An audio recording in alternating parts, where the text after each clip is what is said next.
तो वस्तुओं के सुपरिभाषित समूह को समुच्चय कहते हैं। तो सुपरिभाषित का मतलब क्या दोस्तों कि अगर मैं आप लोगों को एक समुच्चय दूंगा, मतलब मान लो कि प्राकृत संख्याओं का समूह बोल दूं मैं या समुच्चय बोल दूं, तो जो मैं प्राकृत संख्या बताऊंगा वही आप लोग बताओगे, कुछ अलग तो नहीं होगा दोस्तों। तो सुपरिभाषित मतलब सभी के लिए समान है दोस्तों।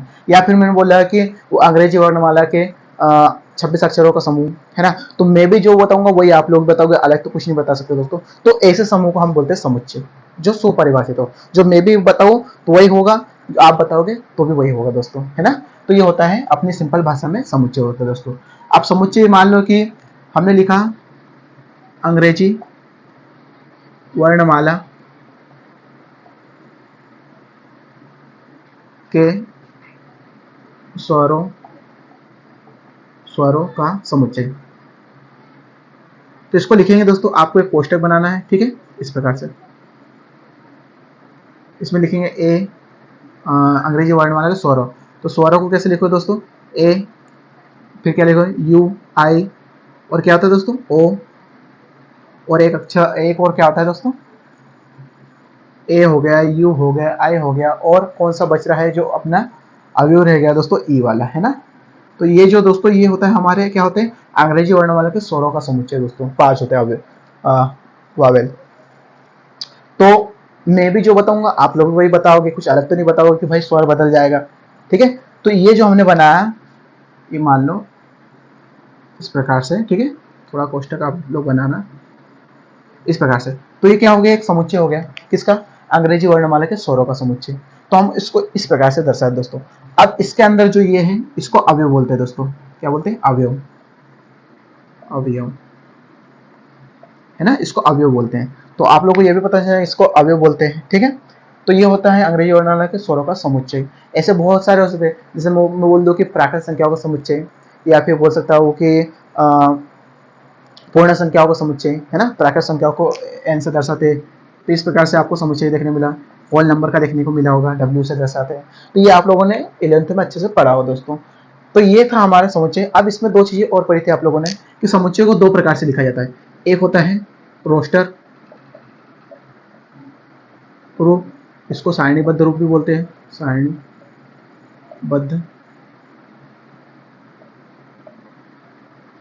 रूप।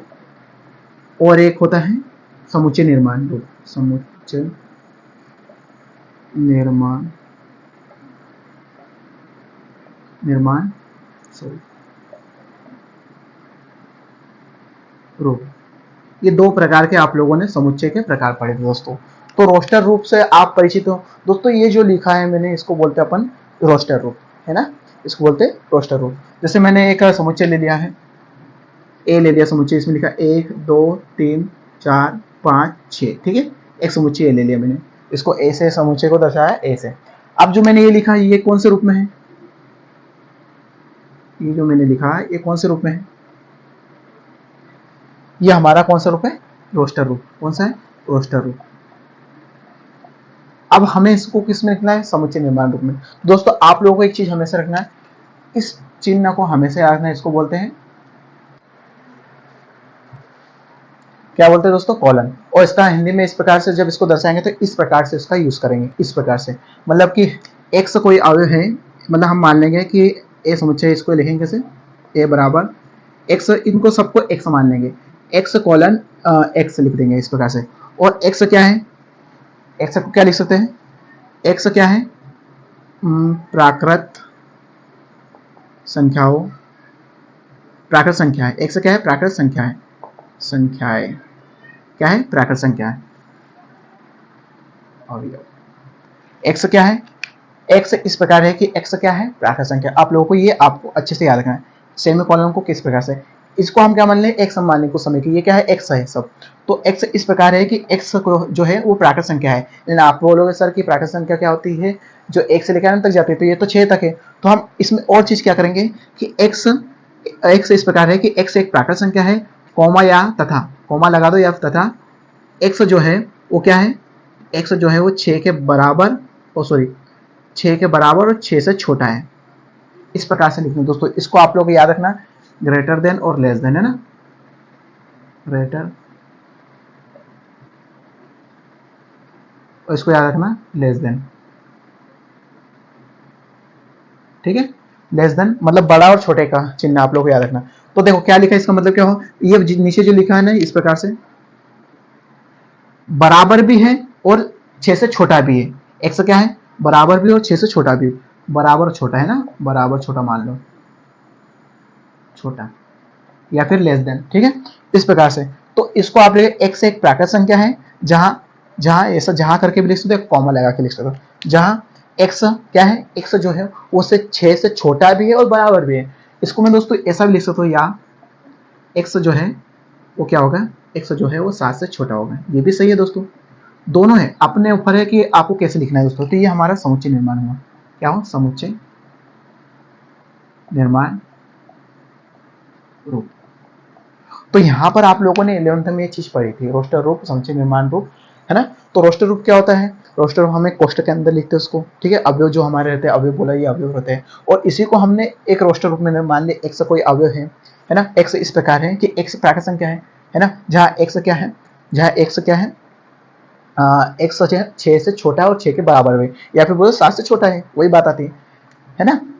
तो यहाँ मान लो इसको लिखते हैं, तो कैसे लिखते हैं, ए बराबर, इसको कैसे लिखते हैं, एक्स कोई अवयव है एक्स, और एक्स क्या है, एक्स अंग्रेजी वर्णमाला, अंग्रेजी वर्णमाला के स्वरों का समूह, इस प्रकार से बना दोगे दोस्तों। तो इस प्रकार से भी हम बता सकते हैं कि इसको हमने रोस्टर रूप में लिख दिया। तो कोई बड़ी बात नहीं था, आप 11th में अच्छे से पढ़ के आओगे दोस्तों, मुझे पता है। अब हम 12th का जो पढ़ने जा रहे हैं उसको आप लोगों को अच्छे से समझना है दोस्तों, ठीक है। अब हम रिलेशन, संबंध होता है क्या है, रिलेशन आप लोगों को पता है कि किसी का भी किसी के साथ संबंध होता है, मतलब एक बोल सकते, चलो इसको आप अच्छे समझते, पहले इसको ये आप अच्छे से समझ लें दोस्तों, समुच्चय निर्माण रूप और रोस्टर रूप क्या होता है दोस्तों। और आप लोगों ने इसमें क्या पढ़ा होगा, प्रांत, सप्रांत और परिसर दोस्तों, उसको पढ़ा होगा दोस्तों। तो पहले हम देख लेते हैं इसको, पहले इसको मिटाते हैं। अब संबंध, रिलेशन, है ना, जैसे ए कोई है, ठीक है, उसमें 1 2 3 4 5 है, एक बी है, एक समुच्चय बी है, इसमें अपन लिख लो 2 3 4 और 2 3 4 5 और 6, ठीक है, ये लिख लें। तो हमें क्या करना है, एक संबंध बनाना है इसमें, ठीक है, क्या बनाना है, एक संबंध। तो ये हमारा ए हो गया, ये हमारा बी हो गया, ठीक है। इसमें लिखते हैं ए क्या अवयव हो गया, समुच्चय बी हो गया, ठीक है। अब इसमें लिखते हैं ए के अवयव, ए के अवयव 1 2 3 4 और 5, इसमें लिखते हैं 2 3 4 5 और 6, ठीक है, ये लिखा। अब हमने क्या बोला कि जो है इसका इसके साथ संबंध बताना है, फलन मतलब कि रिलेशन बताना है, ठीक है, रिलेशन बताना है। तो यह फलन है और रिलेशन है, ठीक है। तो इसके साथ संबंध आपको बताना है, तो क्या लिखोगे आप, पहले तो यहाँ देख लो कि इसको कार्तिक गुणज क्या होता है, कार्तिक गुणज में कैसे लिखते हैं, पहले हम इसका संबंध बताते, चलो एक काम का संबंध बता देते हैं। तो हम संबंध बताएंगे तो क्या है कि देखो इस प्रकार से मैंने बनाया,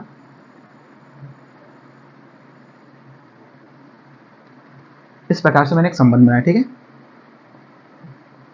तो मैं क्या लिख सकता हूँ, ए क्रॉस बी, और इसको हम आर भी बोल सकते हैं, रिलेशन है ना, या ऐसा लिख सकते हैं कि एक रिलेशन है, एक रिलेशन है वो किसका है, ए से बी के, बी की ओर, है ना, एक रिलेशन है, इसको हम लिख सकते हैं ए परिभाषित है, एक रिलेशन है और ए परिभाषित ए से बी की ओर, ठीक है, इसको इस प्रकार से लिख सकते हैं, ठीक है। तो अब क्या लिखा मैंने, रिलेशन यहाँ पर, है ना, मैं क्या लिखूंगा, एक रिलेशन, सॉरी, इस प्रकार से बराबर। अब देखो इसको आर मान लिया ना हमने, ठीक है, ए का 2 के साथ संबंध है, ठीक है, 2 का 3 के साथ संबंध है, 3 का 4 के साथ संबंध है, 4 का 5 के साथ संबंध है, और 5 का 6 के साथ संबंध दोस्तों, ठीक है। ये आप लोगों ने एक रिलेशन लिख दिया किसका, ए से बी का, है ना, ए से बी का, या फिर ए क्रॉस बी लिख दो या फिर आर लिख दो, इसको हमने ए क्रॉस बी भी बन सकते, कार्तिक गुणज के अंतर्गत आया दोस्तों, तो इसको रिलेशन बोल सकते हैं। अब मैंने एक संबंध मिला, तो ये जो हमारा ये कौन सा रूप है दोस्तों, ये हमारा कौन सा रूप है, रोस्टर रूप, कौन सा है, रोस्टर रूप।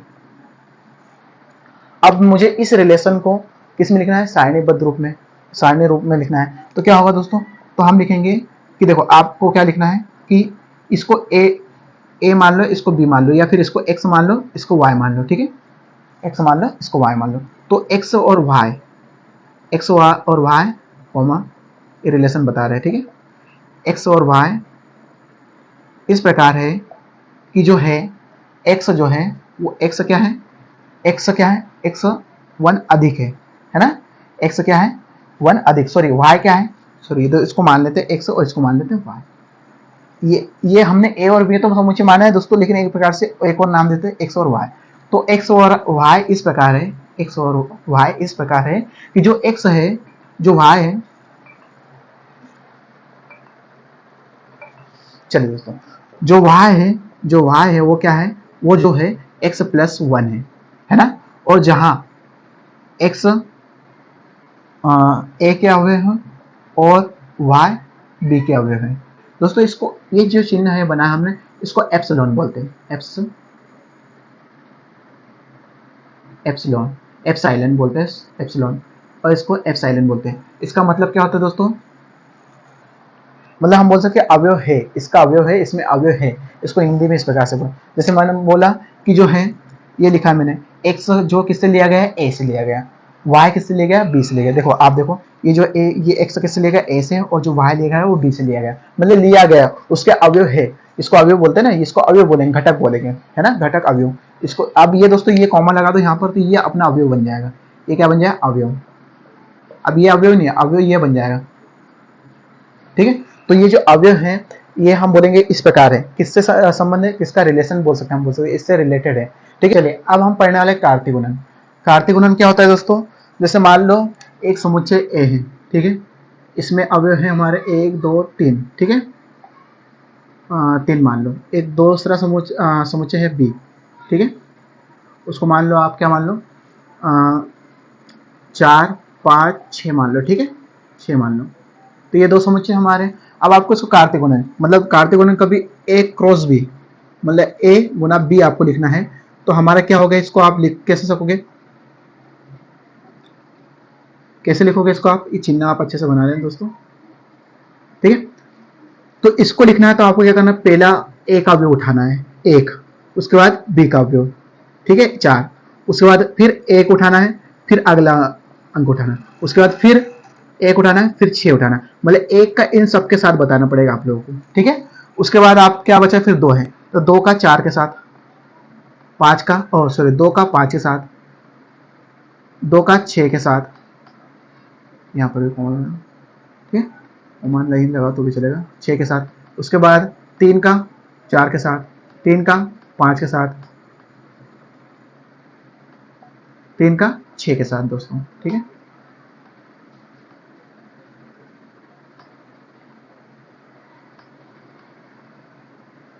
ये हमारा है जो बना है। अब इसमें जो है पहला किसका रहेगा, इसको हम मान लो इस प्रकार से लिख लें, ए, इसको बना दें हम बी, और इसका इस बीच में रिलेशन है, संबंध है, ठीक है। तो हम लिखेंगे 1 2 3, इसमें लिखेंगे 4 5 6, ठीक है, ये लिखा हमने। तो हमने क्या बताया भाई, ए का इसके साथ भी, इसके साथ भी, इसके साथ भी है, फिर 2 का इसके साथ भी है, इसके साथ भी, इसके बाद 3 का इसके साथ भी, इसके साथ भी, इसके साथ भी है, मतलब ये रिलेशन बता रहे हैं हम। तो ये जो पहला अवयव मान लो, ये हमने किससे लिया, एक्स से लिया, इसको एक्स मान लो कुछ समय के लिए, इसको वाई मान लो। तो पहला अवयव हमने एक्स से लिया और दूसरा किससे लिया, वाई से लिया, तो इसे हम घटक बोलेंगे दोस्तों, क्या बोलेंगे, घटक, ठीक है। इस घटक बोलेंगे, ये घटक है, ये घटक है, ये घटक है, जिसमें से पहला अवयव एक्स से लिया गया और दूसरा वाई से लिया गया, ये आपको अच्छे से याद रखना दोस्तों, ठीक है। अब ये हमारा ए क्रॉस बी। अब आप लोगों को बी क्रॉस ए लिखना है, बी क्रॉस ए लिखना है, मतलब कार्तीय गुणज के अंतर्गत ए लिखना है, तो आपको क्या करना पड़ेगा,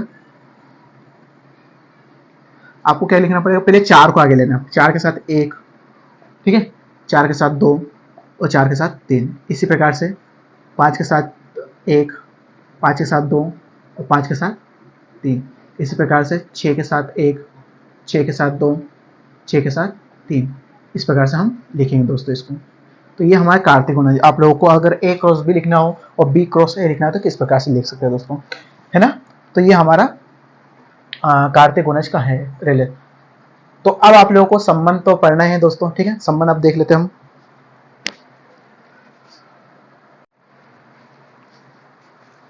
दोस्तों अब स्टार्ट करें संबंध के प्रकार, है ना। तो इसमें देखो मैंने क्या कितने प्रकार लिए, रिक्त संबंध, स्वतुल्य संबंध, सम्मित संबंध, सम्मित संबंध और संक्रामक संबंध और तुल्यता संबंध दोस्तों। तो अगर आप लोगों ने इन तीनों को अच्छे से समझ लिया, ठीक है, तो ये तीन अगर कभी क्वेश्चन में प्रूफ हो जाते हैं, सिद्ध हो जाते हैं, तो ये इन तीनों अगर सिद्ध हो जाते तो आप इसको तुल्यता संबंध बोलेंगे दोस्तों। तो तुल्यता संबंध मतलब आप लोगों ने ये तीन पढ़ लिया तो तुल्यता संबंध अपने आप कर लेगा। और रिक्त संबंध क्या होता है कि ए के किसी भी अवयव के साथ ए का अवयव दूसरे ए के किसी अवयव के साथ संबंध नहीं रहेगा दोस्तों। तो हमारे ये 5 प्रकार के संबंध देखें दोस्तों। सबसे पहले हम रिक्त संबंध को देख लेते हैं, उसकी परिभाषा है ना। पहला है रिक्त संबंध।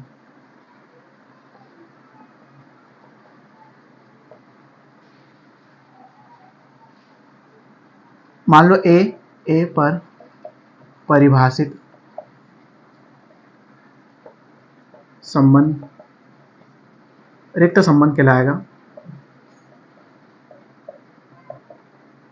कहलाता है।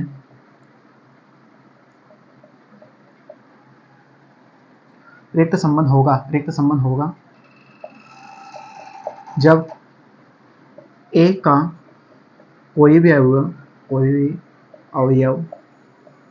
ए के किसी भी अवयव के साथ संबंध ना हो। दोस्तों एक सिंपल सी मैंने परिभाषा अपने हिसाब से लिख दी है कि रिक्त संबंध क्या होता है। ए पर परिभाषित संबंध रिक्त संबंध होगा, मतलब ए कोई परिभाषित संबंध है, रिक्त संबंध होगा जब ए का कोई अवयव ए के किसी भी अवयव। दोस्तों जो हम यहाँ पर रिलेशन पढ़ रहे दोस्तों, ए से ए की ओर पढ़ रहे हैं ना, अलग कुछ नहीं पढ़ रहे, मतलब ए से ए का संबंध ही बताना है इस चैप्टर में आप लोगों को। तो ए का कोई अवयव ए के किसी भी अवयव के साथ संबंध ना हो दोस्तों। जैसे मान लो यहाँ पर मैंने लिखा ए कोई एक समुच्चय है और दूसरा भी ए है कोई, तो इसमें मान लो 2 3 4 है, ठीक है, 2 3 4 है। अब क्या होगा कि इसमें मैंने लिख दिया 3, इसमें 5 6 7 लिख दिया। अब मैंने ए से ए के साथ संबंध बनाया, तो क्या होगा कि ए का कोई भी अवयव ए के कोई भी अवयव में है क्या, नहीं है। जैसे 2 3 4 है, इसमें 5 6 7, 2 है 3 है 4 है क्या, नहीं है दोस्तों। तो कौन सा कहलाएगा, ये रिक्त संबंध कहलाएगा। मतलब कि हम इसको लिख सकते हैं कि जो इसको एक्स वाई और इसको फाइव से भी दर्शाते हैं दोस्तों, याद रखना 5 से, है ना, इसको 5 बोलेंगे। रिक्त संबंध को हम इसको इससे दर्शाते हैं, तो क्या बोलेंगे कि ए एक्स वाई क्या बोलेंगे अपन 5 बता सकते हैं, रिक्त है ना, इस प्रकार से लिख सकते हैं। इसको याद रखना है, इस प्रकार है कि 5 है, मतलब एक्स और वाई के साथ कोई रिलेशन नहीं है, मतलब ए का कोई भी ए में नहीं है, तो उसको रिक्त संबंध कहेंगे दोस्तों। ठीक है, अच्छे से याद रखना दोस्तों। क्या होगा, मतलब ए का कोई भी अवयव ए के साथ ए के कोई भी अवयव के साथ रिलेशन ना हो या फिर वो अवयव उसमें ना हो, तो हम उसे रिक्त संबंध कहेंगे दोस्तों। ठीक है, तो आप अच्छे से याद रख लेना इसको कैसे लिखें अपन। ठीक है, अब हमारा स्टार्ट करते हैं तुल्यता संबंध। तो इसको आप अच्छे से समझ लेना, इसको उतार लेना। चलिए दोस्तों, स्वतुल्य संबंध देखते हैं। ए पर परिभाषित संबंध स्वतुल्य संबंध हुआ जब ए के प्रत्येक अवयव का संबंध ए के अवयव के साथ हो। मतलब आपको स्वतुल्य कब होगा, स्वतुल्य का मतलब क्या होता है, स्वयं के जैसा, है ना। तो स्वयं से तुलना करता हो, स्वयं से अपने जैसे। मिरर में आप देखते हो आईने में, तो अपने खुद की परिचय अपने स्वयं से तुलना करते हो, तो इसलिए हम बोलते हैं स्वतुल्य। ठीक है, तो हमने एक समुच्चय मान लो ए ले लिया, ये भी ए ले लिया, दूसरा भी, क्योंकि हमारा रिलेशन क्या चल रहा है, ए के साथ रिलेशन चल रहा है। ठीक है, ए का ए के साथ रिलेशन चल रहा है, मतलब कि जो रिलेशन हमारा जो आ रहा है वो ए का ए के साथ आ रहा है। ठीक है, तो इसको हम कैसे लिख सकते हैं, देखो यहाँ 1 2 3 4 है, या 3 तक ले लो, यहाँ 1 2 3 है, तो हम इसको लिख सकते हैं ए के साथ ए क्रॉस ए लिख सकते हैं, या फिर आर लिख सकते हैं ना, दोनों बात एक ही है, आर लिख सकते हैं। तो रिलेशन हमारा क्या बनेगा, रिलेशन हमारा बनेगा 1 2, ठीक है, 1 1 सॉरी 1 1 2 2 3 3, इस प्रकार से हमने एक रिलेशन बनाया। ठीक है, इस प्रकार से रिलेशन बना। तो इसके जैसा सेम, जैसे 1 1 1 का संबंध 1 के साथ, 2 का संबंध 2 के साथ, 3 का संबंध 3 के साथ, ये मिरर स्थिति दिख रही है, मतलब आईने के जैसे हूबहू। हम इसको लिख कैसे सकते हैं, देखो यदि ए हमारा जो बिलोंग करता है ए से, आपको पता है ना ये चिन्ह कौन सा, एप्सिलॉन फॉर एप्सिलॉन आप लोगों को पता है इस प्रकार ए मतलब बिलोंग करता है ना, बिलोंग करता है किससे बिलोंग करता है, ए से। मतलब जो इस कैपिटल ए है, जो स्मॉल ए है वो कैपिटल ए में है, उसका अवयव है, तो हम इसको ए मान लेते हैं, इसको भी ए मान लेते हैं, स्मॉल ए, ठीक है। तो ए जो है वो स्मॉल ए जो है वो ए में बिलोंग करता है, मतलब ए से लिया है। तो हमारा ए कोमा ए भी ए में होना चाहिए, बस इतना आप लोगों को जानना है। अगर ये चीज आप लोगों ने बता दी तो समझ लो ये स्वतुल्य संबंध आप कर दोगे, स्वतुल्यता संबंध कर दोगे। कुछ नहीं बताना आपको, एक के साथ ए का संबंध बताना है, ए का संबंध स्वयं के साथ होना चाहिए, मतलब 1,1 होना चाहिए, 2,2 होना चाहिए, 3,3 होना चाहिए, 4,4 होना चाहिए, इस प्रकार के संबंध को हम बता सकते हैं दोस्तों, ठीक है। और याद रखना है दोस्तों कि ए का प्रत्येक अवयव का संबंध, इसका संबंध इसके साथ होना चाहिए। अगर मान लो यहाँ 4 का संबंध नहीं रहा तो बोल सकते हैं स्वतुल्य संबंध नहीं कहलाएगा दोस्तों, है ना, फिर हमारा बनेगा नहीं दोस्तों। और हम इधर कितने भी ले सकते हैं, ठीक है, पर हमारे इधर जितने भी अवयव हैं अगर सभी का संबंध है तो समझ लो स्वतुल्य संबंध। इधर हम कितने भी ले सकते हैं, हम इधर कैसा भी क्या बोलते हैं संबंध बना सकते हैं इधर का, लेकिन इसका इसके साथ है, इसका इसके साथ है, इसका इसके साथ है, वो चलेगा दोस्तों। लेकिन इसमें एक भी छूट गया तो स्वतुल्य संबंध नहीं कहलाएगा दोस्तों, ये आप लोगों को याद रखना है, ठीक है।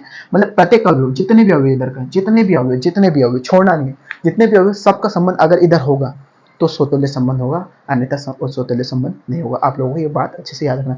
इधर से कितना भी संबंध चलेगा, लेकिन इधर के एक प्रत्येक अवयव का संबंध एक अवयव के साथ होगा, तो ही आप लोगों को याद रखना है स्वतुल्य संबंध, ठीक है। तो हमारा रिक्त संबंध हो गया, स्वतुल्य संबंध हो गया। अब थोड़ा देखते हैं हमारा सम्मित संबंध, है ना। तो कुछ नहीं चेंज करेंगे अपन, परिभाषा में थोड़ा सा ये चेंज करेंगे, ए पर परिभाषित संबंध यहाँ आ जाएगा, सम्मित संबंध। सम्मित संबंध होगा जब ए का प्रत्येक अवयव इस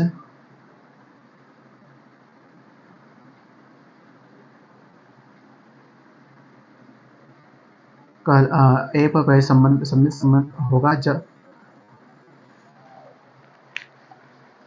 सम्मित संबंध होगा जब ए, एक काम करते हैं, ए बी या एक्स वाई भी मान सकते हैं, ए भी मान लो, एक्स वाई आपके ऊपर है, एक्स वाई मान सकते हैं, ए भी मान सकते हैं। अगर ए भी ए में बिलोंग करता है, ए बी ए में बिलोंग करता है फॉर आर, तो इस प्रकार मतलब बोल सकते फॉर आर, तो बी और ए भी ए में बिलोंग करना चाहिए दोस्तों, ये आप लोगों को अच्छे से याद रखना है, ठीक है। यदि ए और बी ए से बिलोंग करता है, मतलब ए में है, ए का अवयव है, तो बी और ए भी ए में आने चाहिए दोस्तों। अगर इस प्रकार से आप ले आओगे तो सॉरी ये दोस्तों हो जाएगा सम्मित संबंध। सम्मित संबंध ए परिभाषित इस तरह सम्मित संबंध होगा तब, मतलब इसका मतलब समझ रहे हो। देखो आप देखो यहाँ पर एक ए और ए, 1 2 3 4, 1 2 3 4, एक का संबंध 2 के साथ है, ठीक है, तो 2 का संबंध 1 के साथ है, ठीक है। फिर लिख सकते हैं कि 3 का संबंध 2 के साथ है, तो इस 3 का संबंध 2 के साथ है, ठीक है। 3 का संबंध 4 के साथ है, तो 4 का संबंध 3 के साथ है, ठीक है। तो हम जब इसको हम लिखेंगे कि देखो कैसे लिखेंगे, आर लिख सकते हैं, क्या अपन लिख सकते हैं, रिलेशन आर। एक का संबंध किसके साथ है, एक का संबंध 2 के साथ है, एक का संबंध 1 के साथ तो नहीं है, एक का संबंध 2 के साथ है, ठीक है। क्या 2 का संबंध 1 के साथ है, 2 का संबंध 1 के साथ है, 2 का संबंध 1 के साथ है। फिर आपको लिखना है एक का संबंध हो गया 2 के संबंध। अब जैसे 3 का संबंध 2 के साथ है, 3 का संबंध किसके साथ, 2 का संबंध, 2 का संबंध 3 से है, तो 3 का देखो 2 का संबंध 3 से भी है, देखो ये 2 का संबंध 3 से, 2 का संबंध है ना, 1 मिनट यहाँ लिखना है, 2 का संबंध किससे है, 3 से है, तो 3 का संबंध 2 से है, क्या 3 का संबंध 2 से है, बिल्कुल 3 का संबंध 2 से है। उल्टा भी है ना, मतलब उल्टा उल्टा सीधा दोस्तों, इसका नाम ही उल्टा सीधा समान, उल्टा सीधा समान, मतलब एक का संबंध 2 से है तो 2 का संबंध 1 से होना चाहिए, 2 का संबंध 3 से है तो 3 का संबंध 2 से आना चाहिए, इस प्रकार से देखो, है ना। 1 का संबंध 2 से है, ठीक है, तो 2 का संबंध 1 से बिल्कुल है, 2 का संबंध 1 से है, हो गया, 2 का संबंध 3 से, तो 3 का संबंध 2 से है कि नहीं, देखो 3 का संबंध कैसे है, 2 का संबंध 3 से है, तो 3 का संबंध 2 से है कि नहीं, तो 3 का संबंध उल्टा चलेंगे, 3 का संबंध 2 से बिल्कुल है ना। ऐसे हम बनाएंगे दोस्तों। तो याद रखना प्रत्येक अवयव उल्टा भी होना चाहिए, जैसे 1 का संबंध 2 से है तो 2 का संबंध 1 से है, 2 का संबंध 3 से है तो 3 का संबंध 2 से है। फिर हम लिखेंगे 4 का संबंध अगर 3 से है तो 3 का संबंध भी 4 का संबंध 3 से, 4 का संबंध 3 से, तो देखो हम 4 का संबंध 3 से कर रहे हैं, फिर 4 का संबंध 3 के साथ भी होना चाहिए, और 3 का संबंध 4 के साथ भी होना चाहिए, 3 का संबंध 4 के साथ, तो 3 का संबंध देखो 4 के साथ है, ये बिल्कुल है 3 का संबंध 4 के साथ। तो ये जो हमारा मिलेगा कि हमारे ये ए है, सॉरी ए है और ये बी है, ए और बी ए से लिए, ए और बी ए से लिए, तो फॉर ऑल बी और ए भी ऐसा आना चाहिए। तो भाई ये तो है, हमने तो ली है, क्या बी ए भी आ रहा है, मतलब इसका उल्टा है, देखो ये है हमारा ए बी ए से लिए, तो क्या बी ए भी है, बिल्कुल है, ये लिया तो ये भी है, ये लिया तो ये भी है, समझ में आ रहा। तो ये सममित संबंध कहलाएगा दोस्तों। तो आप लोगों को ये अच्छे से समझना है, ये आपको अच्छे से याद रखना है। इसके पहले भी मैंने आप लोगों को एक बताया था कि यदि ए बिलोंग करता है ए में, तो ए और कॉमा ए भी बिलोंग करना चाहिए ए में, ये आप लोगों को अच्छे से याद रखना। कभी ये चीज़ आप ये हिंदी में लिखो तो भी चल जाएगा, कभी ये चीज़ आप लिख दोगे तो अच्छा रहेगा। ये हमारा कौन सा संबंध कहलाता है, स्वतुल्य संबंध, स्वतुल्य और ये सम्मित, ये अच्छे से याद रखना दोस्तों, ठीक है, स्वतुल्य संबंध और सम्मित। अब हमारा आता है संक्रामक संबंध दोस्तों, फटाफट इसको देख लेते हैं। तो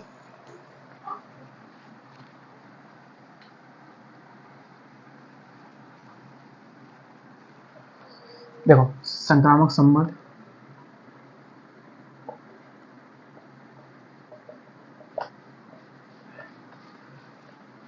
देखो अगर ए बी और सी बिलोंग करते ए से, मतलब ए बी, जो ए बी सी वो ए से लिया गया, तो फॉर ऑल जो है जो ए बी सी ए से लिया गया, तो A A B sorry A B belong करता है ए में, है ना, ए बी बिलोंग करता है ए में और बी सी बिलोंग करता है ए में, तो हमारा ए और सी भी आना चाहिए किसमें, ए में दोस्तों। समझना आप लोग चीज को मैं क्या बोल रहा हूँ। यदि ए बी सी ए के अवयव हैं और इस प्रकार से लिख सकते हैं और ऐसा भी लिख सकते हैं, ठीक है।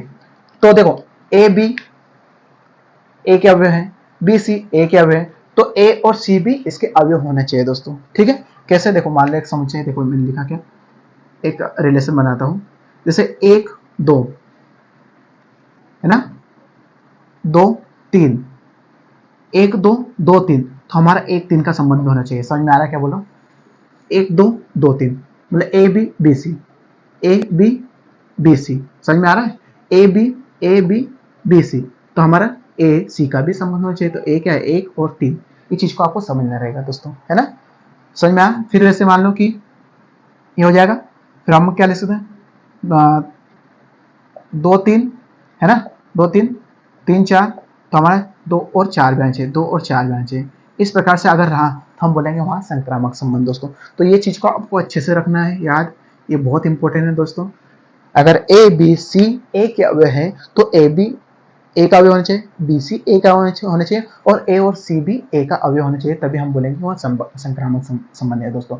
और इन तीनों अगर आप लोग सिद्ध कर दे दो तो ये हमारा तुल्यता संबंध मिल जाएगा दोस्तों। तुल्यता संबंध समझाने की जरूरत नहीं है दोस्तों, अगर आप लोगों ने ये 3 चीज सिद्ध कर दी तो तुल्यता संबंध भी आप सिद्ध कर लोगे दोस्तों, कोई बड़ी बात नहीं। तो इस चीज को आप अच्छे से समझना, ए के साथ ए का संबंध बनाना हमेशा याद रखना, ए का ए के साथ संबंध बनेगा, ठीक है, रिलेशन। तो इस प्रकार से आप लोगों को याद होना चाहिए यदि, ठीक है। तो समझ में आया क्या करना है कि अगर ए बी संबंध रखते हैं, ए बिलोंग करते हैं इसमें और बी और सी भी बिलोंग करते हैं किसमें, ए में, तो आप होता है लास्ट वाले, मतलब ए और लास्ट वाला सी, ये बिलोंग करना चाहिए किसमें, ए में। बस इतना याद रखना आप लोग को, है ना, बस इतना याद रखना है दोस्तों। आप इस चैप्टर की पहले प्रश्न भी अच्छे से समाप्त कर दोगे। बस ये 3 चीजें ही फोकस करना आप लोगों को, ये 3 संबंध आ गए आप लोगों को, तो कोई बड़ी बात नहीं है दोस्तों। तो हम पहले हमने बात की स्वतुल्य संबंध और रिक्त संबंध तो हमारा हो गया, उसका यूज नहीं है, बस आप लोग फाई के रूप में लिख सकते हैं। रिक्त संबंध एक कोई भी अवयव एक किसी भी अवयव से संबंध नहीं रखता दोस्तों, बस ये लिखना है ना। इसको रिलेशन उसमें ये भी बता सकते हैं हम फाई, इस प्रकार से। तो मैंने स्वतुल्य संबंध याद रखा, कभी ए बिलोंग करता है ए से, ये चीज आपको याद रखना है बस, ए बिलोंग करता है किससे, ए से, तो ए कॉमा ए भी बिलोंग करना चाहिए ए में, बस इतना आप लोगों को याद रखना है, ठीक है। पहला हमारा किसका है, ये तुल्यता संबंध, ठीक है। दूसरा अगर लिखना है तो कैसे लिखोगे, यदि ए और बी बिलोंग करता है ए में, ठीक है, ऐसे लिख सकते हो, तो ए कॉमा बी बिलोंग करता है ए में, मतलब ए का अवयव है तो फॉर ऑल इस प्रकार से चिन्ह भी लगा सकते हो, फॉर ऑल यहाँ पर भी लगा दो, कोई दिक्कत नहीं, फॉर ऑल। तो बी और ए भी आना चाहिए किसमें, ए में, ए बिलोंग टू ए में। थर्ड हमारा क्या था, इस चीज को अच्छे से समझना, ये चीज इंपॉर्टेंट है, बस ये लिखना है आपको, ज्यादा कुछ नहीं करना है। यदि ए बी सी ए के अवयव हैं, तब क्या लिख सकते हैं कि ए बी ए का अवयव है, बी सी ए का अवयव है, तो ए सी भी ए का अवयव होना चाहिए। यही आपको यहाँ लिख सकते हैं फॉर ऑल, यहाँ पर फॉर ऑल ए सी भी किसके अवयव चाहिए, ए के अवयव। इसको आप अच्छे से बना, इस प्रकार से बना लेना, ठीक है। पहले सी बना लेना, फिर ऐसा कर देना, तो ज़्यादा बेहतर रहेगा, ठीक है। तो ये हमारे 3 पॉइंट आपको अच्छे से याद रखना है, ठीक है। अगर आप लोग नहीं भी हिंदी में याद कर, लेकिन इतना याद रख लेना, तो आप पूरी पर्सनली अच्छे से कर लो दोस्तों। तो ये हमारा आज के इस चैप्टर का परिचय था दोस्तों, और मुझे पता है आप लोगों को वीडियो अच्छा लगा होगा, तो प्लीज़ वीडियो में कमेंट करके जरूर बताना दोस्तों लास्ट में, है ना। अब हम स्टार्ट करेंगे अगले वीडियो में इसकी पर्सनली 1.1 है ना, उसको कवर करेंगे, और जब हम क्वेश्चन करेंगे तब आप लोगों को और अच्छे से समझ में आएगा दोस्तों। तो इम्पोर्टेंट ये है कि पूरी पर्सनली आप लोगों की ये 3 संबंध पे टिकी हुई है ना। और 3 संबंध के बाद तुल्यता संबंध यही सिद्ध कर दो तो ये अपने आप हो जाएगा। और ये चीज आपको अच्छे से रखना, ये फॉर ऑल का चिन्ह है, फॉर ऑल है ना, फॉर ऑल सभी के लिए। और ये चिन्ह तो आपको पता है एप्सिलॉन,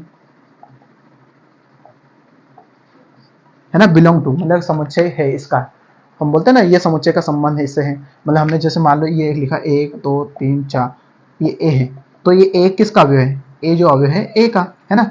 ये 2 किसका अवयव है, 2 जो अवयव है ए का, तो ये इसका अवयव है, इसका घटक है बोल सकते हैं, इसलिए हम इसको यूज करते हैं दोस्तों, ठीक है। तो हम इसका अगले वीडियो में और चर्चा करेंगे पर्सनली में के साथ। आप लोग वीडियो अच्छा लगता है प्लीज़ वीडियो को लाइक और चैनल को सब्सक्राइब कर दें। और आज हमारी पहली क्लास थी, तो ढेर भर के आप लोग मुझे कमेंट बॉक्स में बताना कैसा आप लोगों को वीडियो लगा है दोस्तों।